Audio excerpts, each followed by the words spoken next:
بسم اللہ الرحمن الرحیم والصلاة والسلام علی رسولہ الکریم۔ میں محمد انس قادری، آپ کا استقبال ہے ہمارے نئے چینل دستک سلام پر۔ یہ 11ویں شریف پہ جاری اسپیشل ایپیسوڈ کی دوسری کڑی ہے۔ اپنی محبتوں سے، اپنی عنایتوں سے ہمیں نوازتے رہیں۔ آپ کو جیسا بتایا گیا کہ یہ ہمارا نیا چینل ہے، ہمیں سخت ضرورت ہے آپ کے محبتوں کی۔ ہمارے چینل کو سبسکرائب کریں، ویڈیوز کو لائک کریں، شیئر کریں۔ آج بات ہوگی مقصد ولایت کی، کہ اللہ تعالیٰ ولیوں کو کیوں مبعوث فرماتا ہے، کیوں اپنے بندوں کو اپنا قرب خاص عطا فرماتا ہے۔ تو یاد رکھیں، یہ اسلام کا متفقہ عقیدہ ہے، کسی کو اس میں اختلاف نہیں ہے، اور جو اختلاف کرے بلکہ شک اور ریب کی منزل میں بھی جائے وہ دین اسلام سے خارج ہے۔ وہ یہ کہ ہمارے نبی صلی اللہ علیہ وسلم یہ اللہ کے آخری نبی، ان کے بعد کوئی نبی نہیں آئے گا، لیکن دین اسلام تو قیامت تک رہنے والا دین ہے، دین اسلام تو ہمیشہ رہے گا۔ تو نبیوں کے بعد تبلیغ دین کی ذمہ داری اللہ تعالیٰ نے دو طبقے پر ڈال رکھی، ایک علماء اور دوسرے اولیاء، یعنی ایک عالم دین اور دوسرے اولیاء اللہ، یعنی اللہ کے نیک بندے ولی۔ یہ دونوں جو نیک علماء ہوں اور نیک ولی، یہ دین اسلام کی تبلیغ کرتے ہیں، دین اسلام کی ابلاغ و اشاعت کے لیے کوششیں کرتے ہیں۔ آپ کہیں گے کیا علم کافی نہیں تھا عقل انسانی کو اپنا گرویدہ بنانے کے لیے، کہ اللہ تعالیٰ نے اولیاء اللہ کو مبعوث فرمایا؟ تو یاد رکھیں، جہاں عقل کی حد ختم ہوتی ہے وہاں سے مشاہدے کی شروعات ہوتی ہے۔ جہاں علم دم توڑ دیتا ہے وہاں پر کرامت کی ضرورت پڑتی ہے۔ آپ دیکھیں، رسول گرامی وقار صلی اللہ تعالی علیہ وسلم پر قرآن جیسی عظیم کتاب نازل کی گئی جس میں کوئی شک نہیں تھا، لیکن پھر بھی اہل عرب نے رسول اللہ پر کیسے کیسے الزامات لگائے، ماننے سے انکار کر دیا، تو اللہ نے انہیں معجزہ عطا فرمایا۔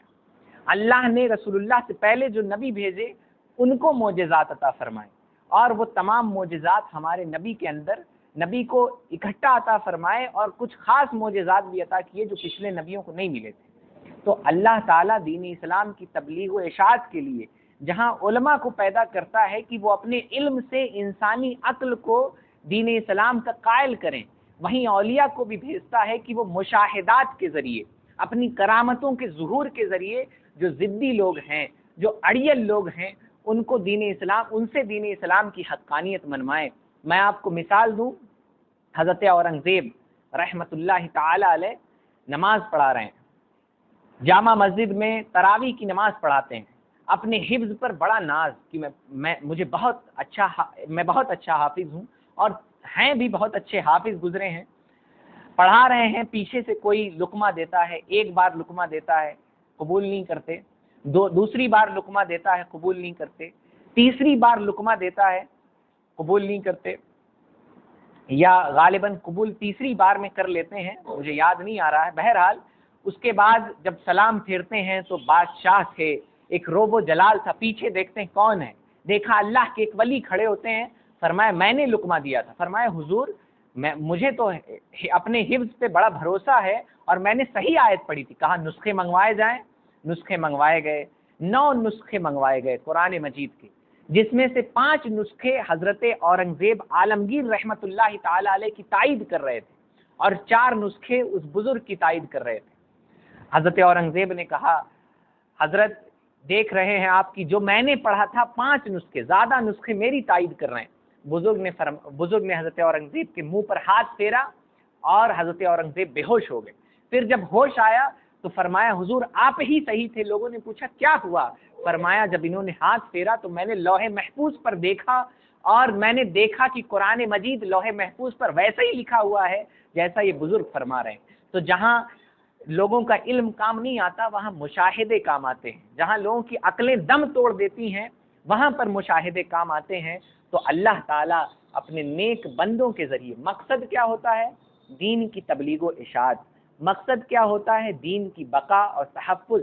مقصد ہوتا ہے دین کو تمام دنیا عالم تک پہنچانا، اور اس کے لیے انہیں طاقت کون سی دی جاتی ہے؟ تصرف عالم کی طاقت دی جاتی ہے۔ یہ لوگوں کی مدد کرتے ہیں، کرامات دکھاتے ہیں، جس کے ذریعے ضدی دل دین اسلام کی طرف مائل ہوتے ہیں، تو ولایت کا مقصد ہی یہ ہے۔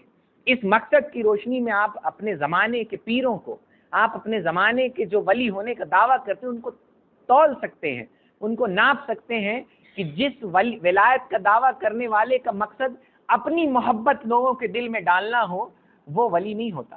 جس کا مقصد اپنا حلقہ مریدہ بڑھانا ہو، وہ ولی نہیں ہوتا۔ جس کا مقصد دین اسلام کی ابلاغ و اشاعت ہو، جس کا مقصد دین اسلام کی سربلندی ہو، ولی وہی ہوگا۔ اسی مقصد کے تحت اللہ تعالیٰ اپنے نیک بندوں کو ولایت عطا فرماتا ہے، اپنا قرب خاص عطا فرماتا ہے، انہیں مشاہدے کی طاقت عطا کی جاتی ہے، وہ کرامات دکھاتے ہیں۔ تو ناظرین کرام، ولایت ایک عظیم منصب ہے۔ اللہ تعالیٰ اپنے نیک بندوں کو یہ منصب عطا فرماتا ہے اور ان سے ابلاغ و اشاعت دین کی عظیم خدمت لی جاتی ہے۔ مولا تعالیٰ ہم سب کو ولیوں کی محبت عطا فرمائے، ان کے محبین میں ہمیں شامل فرمائے۔ امید ہے کہ ہمارے سیریز کی یہ ویڈیو آپ پسند فرما رہے ہوں گے۔ اگر ہمارے چینل پر نئے ہیں تو ہمارے چینل کو سبسکرائب کریں، ہمارے ویڈیوز کو لائک کریں، شیئر کریں۔ میں محمد انس قادری، دستک سلام۔